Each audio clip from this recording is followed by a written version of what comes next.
Welcome to J N उमन engineer. आज हम बात करने वाले हैं कि कंसील्ड पाइपिंग में नाइट्रोजन प्रेशर होल्ड करवाना क्यों ज़रूरी है। कई क्लाइंट की रिक्वायरमेंट है, तो आज इस पे बात करने वाले हैं। आज इसके जो बेनिफिट्स है, इसके 3 बेनिफिट्स है, उस पर हम बात करने वाले हैं। एक तो कॉपर पाइप को चोरी से बचाना, एक दूसरा पॉइंट है कि पाइप क्लीन को करना, और तीसरा पॉइंट है कॉपर पाइप को लीकेज से बचाना। तो इस पर बात करने वाला है। पहला पॉइंट हम लेते हैं, चोरी से कैसे बचाया जा सकता है। देखो, नाइट्रोजन प्रेशर जो होता है काफ़ी हाई प्रेशर गैस मानी जाती है, और जब उसको कॉपर पाइप में हम डालते हैं तो कोई भी चोर अगर आएगा तो डायरेक्ट उसको काटने की कोशिश करेगा।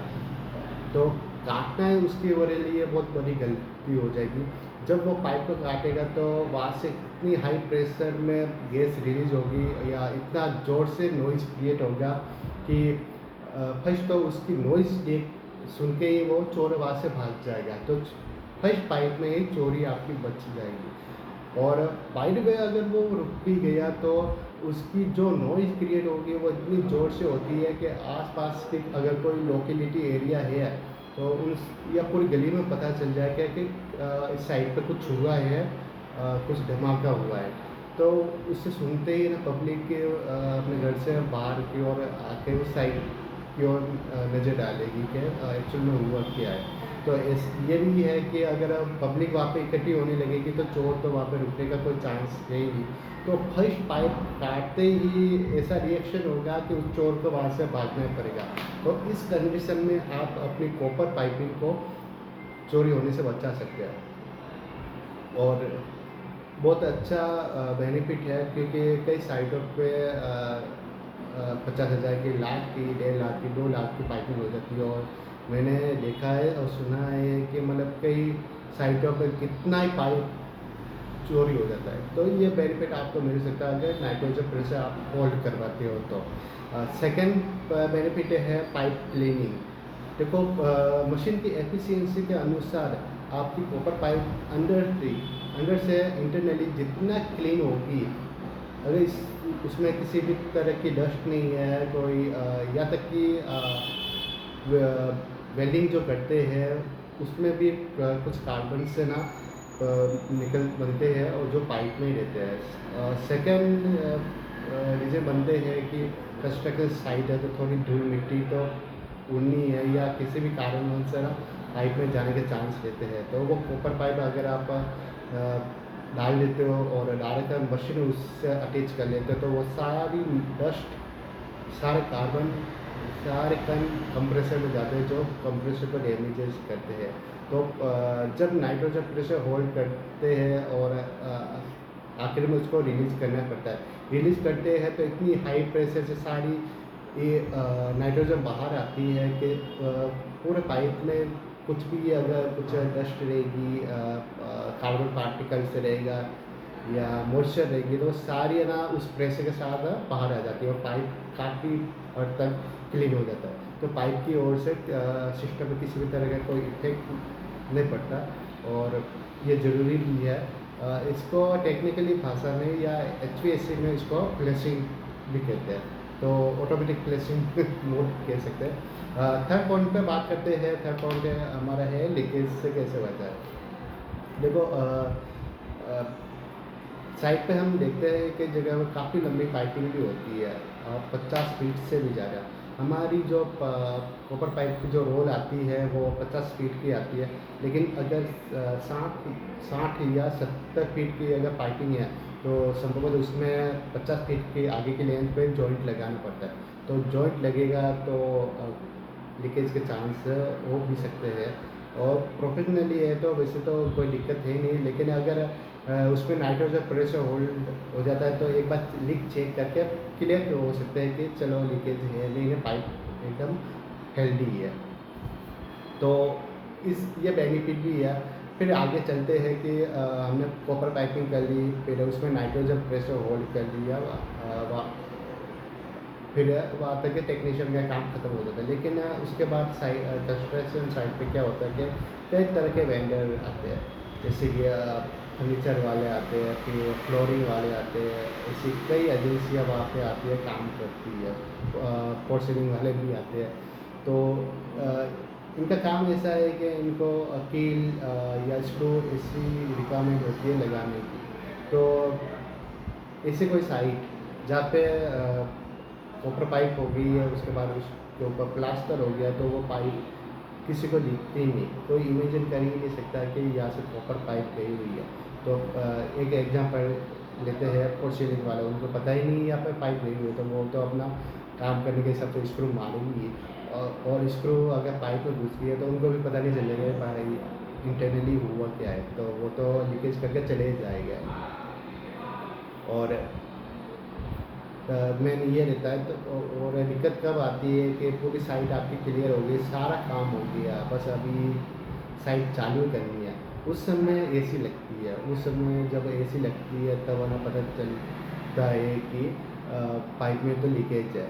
तो बहुत टिपिकल पॉइंट बन जाता है कि अब इसको रिकवर कैसे करें, क्योंकि लीकेज अगर कहीं से आवाज़ आ रही है तो चलो ठीक है, इस तोड़ के हम क्लियर कर सकते हैं, लेकिन बाहर की लीकेज होती है या आवाज़ क्रिएट नहीं होती है तो पूरी पाइपिंग को बाहर निकालना या तोड़ना ये सब वो थे ही नहीं, तो वो पाइपिंग आपके रिजेक्ट ही होती है। तो बहुत गलत तो होता है, तो कस्टमर को बहुत दिक्कत आती है इसमें। तो इन और नेक्स्ट स्टेप पे चलते हैं कि सारा काम हो गया, फिर अगर हाँ, फिर नेक्स्ट स्टेप पे चलते हैं कि चलो काम भी पूरा, मशीन फिटिंग करने वाला आ गया, मशीन फिटिंग करने वाला आ गया, फिर अभी प्रोफेशनल होगा तो वो वापस उसमें ऊपर पहले एक बार पहले नाइट्रोजन प्रेशर होल्ड करेगा, 2-3 दिन उसको होल्ड पे रखेगा, उसके बाद मशीन फिटिंग करेगा। लेकिन देसी कोई टेक्नीशियन आया जिसका जोड़ा छाप कहते हैं मोस्टली हम, ऐसा कोई टेक्नीशियन आया तो वो डायरेक्ट मशीन इंस्टॉलेशन कर लेगा और गैस भी खोल लेगा। आपको 1 महीने बाद पता चलेगा कि भाई मशीन में कूलिंग नहीं हो रही है, सारी गैस निकल गई। तो वो तो बोलेगा सर हमारा कोई दिक्कत में है नहीं, हमने तो फ्लेयरिंग फिट की थी, तो वहाँ पे लीकेज है नहीं, आपके इंटरनल पाइपिंग में प्रॉब्लम है, उसको रिकवर करवा। तो वो भी अपने हाथ झटक देगा वहाँ पे और आप फंस जाओगे, और आपकी वापस सबसे इम्पोर्टेंट पॉइंट तो है कि उसको लीकेज को फाइंड आउट करना, और फाइंड आउट भी हो गया तो आपका 3,500 का खर्चा लगना ही है गैस का। तो ये बेनिफिट्स है। इस बेनिफिट्स को अगर ये बेनिफिट्स की वजह से आप नाइट्रोजन प्रेशर होल्ड करवाए तो बहुत अच्छा है। और अभी कई लोग बोलते हैं कि या कई क्लाइंट बोलते हैं कि हमारा टेक्नीशियन है वो उसने जो कंप्रेसर को लाया था उससे ना प्रेशर होल्ड कर दिया और काफ़ी सस्ते में काम हो गया। तो देखो प्रोफेशनली तो बेस्ट माना जाता है नाइट्रोजन का ही, और कुछ लोग टेक्नीशियन कंप्रेसर प्रेशर होल्ड भी करते हैं, और प्रेशर होल्ड करने तक वो ठीक है, बट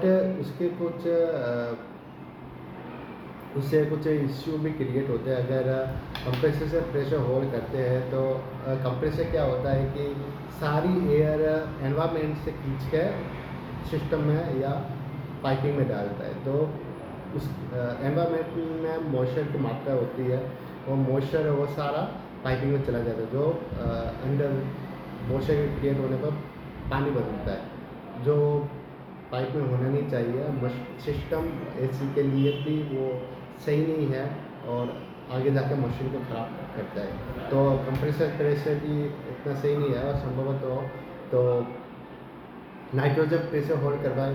अगर नाइट्रोजन भी नहीं करवाएं तो फिर आप कंप्रेसर पर जा सकते हैं, और फिर भी आपको नुकसान भुगतना है तो आप बिना नाइट्रोजन के भी पाइपिंग करवा सकते हैं। देखो कई क्लाइंट का क्या होता है कि जब पाइपिंग करवाते हैं तो वो ये देखते हैं कि यार अननेसेसरी 5,000 का 8,000 का खर्चा लग रहा है, तो ये मैं क्यों करवाऊँ। तो देखो ये कोई बड़ा खर्चा नहीं है, लेकिन जब आपकी मशीन में प्रॉब्लम आती है पेंसिल पाइपिंग में, तो उस समय जो नुकसान होता है वो बहुत बड़ा नुकसान होता है। और अगर प्रोफेशनल टेक्नीशियन आपकी साइट पे काम कर रहा है या फिटिंग के लिए आया हुआ है तो नाइट्रोजन प्रेशर होल्ड आपको कंपलसरी करवाना ही है। अगर आप अंडर कंस्ट्रक्शन या नाइट्रोजन प्रेशर होल्ड करवाते हैं तो ये तीनों बेनिफिट्स आपको मिलते हैं, जिसमें चोरी नहीं होना, पाइप क्लीन होना और तीसरा लीकेज हुआ, ये तीनों बेनिफिट आपको मिलते हैं।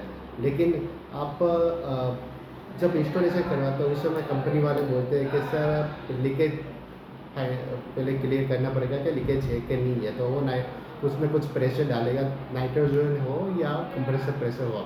कंप्रेसर प्रेशर होल्ड करेगा तो भी वो चार्जेस लेगा ही। तो जो पैसा आपके पहले लगने वाला था वो आपके बाद में भी लगेगा, तो पैसा तो वो लगना कंपलसरी है ही है। तो इससे अच्छा है कि आप अंडर कंस्ट्रक्शन में करवाओ ताकि ये तीनों बेनिफिट्स भी आपको मिले और आपकी मशीन में भी कोई दिक्कत नहीं आए। तो आशा करता हूँ कि मेरी बात आपको समझ में आई होगी, और फिर भी आपको कुछ डाउट हो तो आप मुझसे मिल सकते हैं, मेरे ऑफिस आ सकते हैं। तो सारी चीज़ें, सारे सवालों के जवाब आपको मिल जाए, ये सारे डाउट्स आपके क्लियर करेंगे। तो आशा करता हूँ ये वीडियो आपको समझ में आया होगा। तो यहाँ पे इस वीडियो को एंड करते हैं और आगे की वीडियो के लिए हम मिलते हैं। जय श्री राम।